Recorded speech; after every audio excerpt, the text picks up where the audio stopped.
Sara and Curly Discaya have hurled reckless and shameless and malicious accusations that I, along with other legislators, supposedly received sum of money from them in connection with DPWH projects. Make this crystal clear.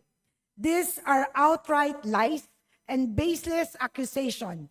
This fabrication have no basis in fact and no place in public discourse.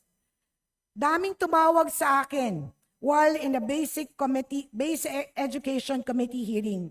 Nagulat ako. Una, hindi ko maintindihan kung ano ang aking mararamdaman.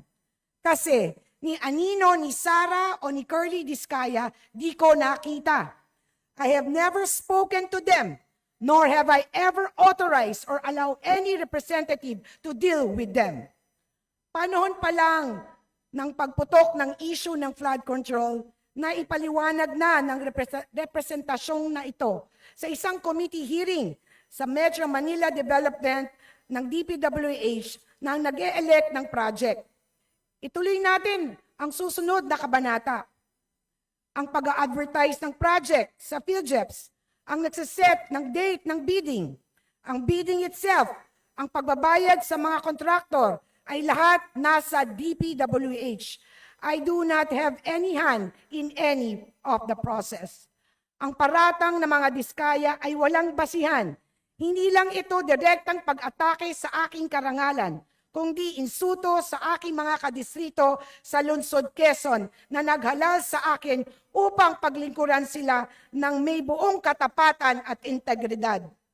Ang trabaho ng mababatas ay magbasa at maging representante ng mamamayan sa pagbabalangkas ng national budget. Mukhang may political agenda ang pagdawit sa aking pangalan. Tama ba ang listahan ni Diskaya? My track record in public service can speak for itself. I have never been charged nor been involved with any corruption. I will not allow myself nor the constituents I represent to be dragged into the mud by individuals peddling lies for their own selfish agenda. I say this without hesitation. I will hold them accountable. My office will launch an exhaustive investigation regarding this matter. I will also file a libel case against the Diskaya so they may answer before the proper court of law for this deliberate action to destroy my reputation by deceiving the public. Let me add, Mr. Speaker, I fully support all ongoing investigation into flood control projects nationwide.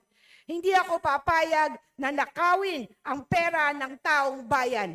Simula noon, Barangay Kagawad, naging kapitan ako, naging konsihal, unang termino bilang kongresista hanggang sa pangalawang termino ko bilang kongresista. Mamamatay ako at maninindigan sa marangal na paglingkod, ang buwis ng tao ibinabalik sa taong bayan. Let the truth come out. If there are irregularities, let be exposed. Mr. Speaker, this is a time for truth. This is a time for accountability, not character assassination. I will continue to serve my constituents faithfully, and I will never be intimidated nor silenced by malicious attack. Thank you, Mr. Speaker.